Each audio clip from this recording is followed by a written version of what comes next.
넷플릭스가 제작한 다큐멘터리 본능의 질주가 크게 흥행하면서 최근 몇 년 동안 F1의 인기가 전 세계적으로 뜨겁게 달아오르고 있습니다. 특히 넷플릭스의 본고장인 미국에서의 분위기가 심상치 않은데요. F1 측은 이 같은 점을 반영해 올해부터 미국에서만 3개의 그랑프리를 개최하는 등 인기몰이를 이어갈 예정입니다. 모터스포츠의 불모지로 여겨지는 우리나라에서도 예외는 아닙니다. 최근 F1 관련 국내 온라인 커뮤니티나 유튜브 채널들을 보면 우리나라에도 F1 팬들이 정말 많아지고 있다는 것을 체감할 수 있을 정도입니다. 이번 영상에서는 이렇게 늘어나고 있는 F1 입문자들을 위해서 F1 경기를 보기 위해 반드시 알아야 할 용어들을 정리해봤습니다. 아직 F1 관련 용어들이 익숙하지 않으신 분들은 반드시 끝까지 시청하시기 바랍니다. 모터프레스가 전해드리는 재밌는 F1 이야기 지금 시작합니다. 포뮬러1의 그랑프리는 원래 각각의 독립적인 대회였습니다. 그러던 것을 1950년에 하나로 통합해 월드 챔피언십으로 운영하게 됐고 지금까지 이어져 오고 있습니다. 올 시즌엔 23개의 그랑프리가 열립니다. 각각의 그랑프리는 프리프랙티스와 퀄리파잉, 레이스로 구성됩니다. 프리프랙티스에서 선수들은 정해진 시간 동안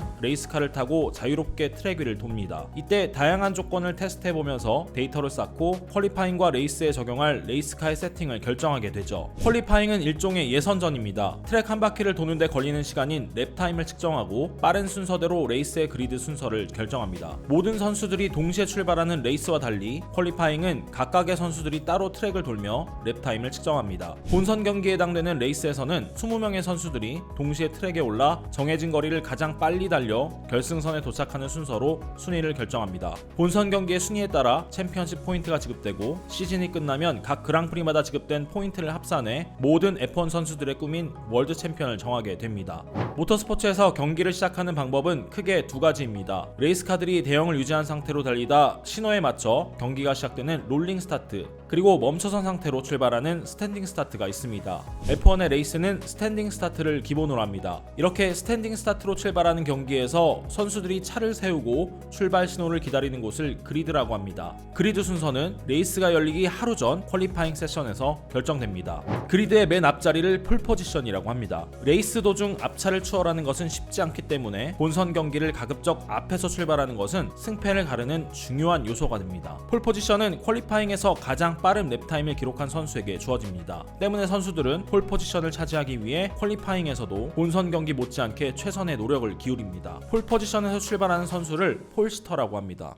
포디움은 우리말로 지휘대 혹은 시상대라는 의미를 가지고 있는데요. F1을 비롯한 모터스포츠에서는 본선 경기 성적 1위부터 3위까지를 의미합니다. F1에서 포디움을 차지했다고 하면 레이스에서 3위 안에 들었다는 의미가 되는 것이죠. 실제로 F1에서는 레이스가 끝나고 3위 안에 든 3명의 선수가 시상대에 올라 축하를 받는 포디움 세레모니를 진행합니다. DRS는 드래그 리덕션 시스템의 약자입니다. 이름에서도 알 수 있듯이 DRS는 드래그 포스를 줄여주는, 다시 말해 차가 앞으로 달려나갈 때 작용하는 저항력을 줄여주는 장치입니다. DRS의 작동 방식은 간단합니다. F1 레이스카의 리어윙은 2개의 작은 날개로 구성되는데 이 중 더 가파르게 세워져 있는 두 번째 날개를 수평으로 눕혀서 공기가 더 잘 흐르게 하고 저항력을 줄여주는 것입니다. 단 DRS를 작동시키게 되면 다운포스가 줄어들게 되므로 코너에서는 사용하지 않습니다. 무분별한 사용을 방지하기 위해서 트랙마다 DRS를 사용할 수 있는 구간이 정해져 있으며 본선 경기에서는 좀 더 까다로운 조건에 부합해야 DRS 사용이 가능합니다.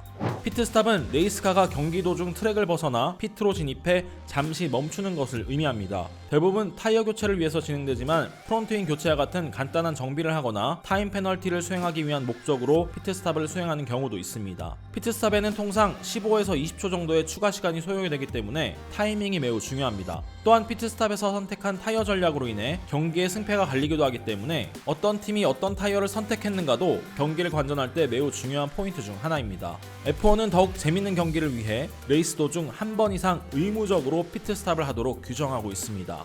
스틴트는 피트스탑을 기준으로 레이스를 잘라서 이야기할 때 사용되는 표현입니다. 예를 들어 루이스 해밀턴이 이날 경기에서 피트스탑을 한 번 했다면 피트스탑 하기 전을 첫 번째 스틴트, 후를 두 번째 스틴트라고 합니다. 피트스탑을 두 번 했다면 첫 피트스탑 전을 첫 번째 스틴트, 첫 번째와 두 번째 피트스탑 사이를 두 번째 스틴트, 두 번째 피트스탑 후를 세 번째 혹은 마지막 스틴트라고 합니다. 이날 해밀턴이 첫 번째 스틴트에서 소프트를 끼고 달렸지 라는 식으로 쓰입니다.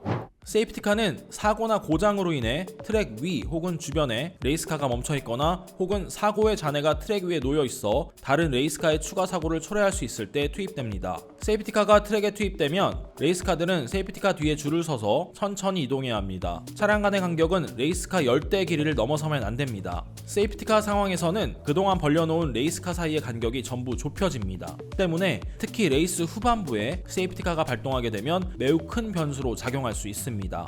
파워 유닛은 쉽게 엔진이라고 생각하시면 됩니다. 과급 장치와 하이브리드 시스템이 도입되면서 부품이 늘어나고 구조가 복잡해지자 한 대 묶어서 파워 유닛이라는 개념을 사용하기 시작했습니다. 파워 유닛을 구성하고 있는 것은 엔진, 터보 차저, 하이브리드 시스템, 전자제어 장치, 배기 장치 등입니다. 각각의 구성품은 한 시즌 동안 사용할 수 있는 개수가 정해져 있고 이를 넘어설 경우 해당 그랑프리 레이스에 그리드 페널티가 주어집니다. 예를 들어 엔진의 경우 한 시즌에 3개를 사용할 수 있으며 이를 넘어서 4개째를 사용하는 순간 해당 선수는 10그리드 페널티를 받게 됩니다. 이는 퀄리파잉에서 1등으로 폴포지션을 차지해도 레이스를 11번 그리드에서 출발해야 한다는 것을 의미합니다.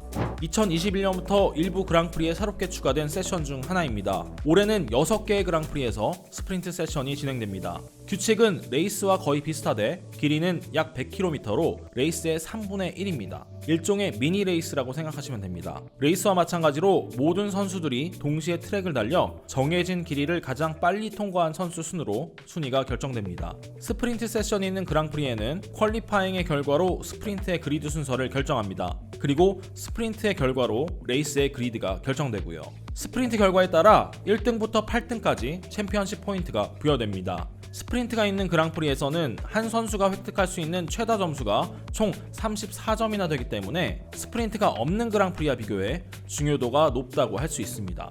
지금까지 F1 입문자가 꼭 알아야 할 용어 10개를 정리해봤습니다. 오늘 공부한 내용을 바탕으로 앞으로 F1 경기를 더욱 즐겁게 시청하길 바라겠고요. 영상이 도움이 되셨다면 좋아요를, 앞으로 더욱 재미있는 F1 관련 컨텐츠 시청하시길 원하신다면 구독 부탁드리겠습니다. 모터프레스 김일건이었습니다. 감사합니다.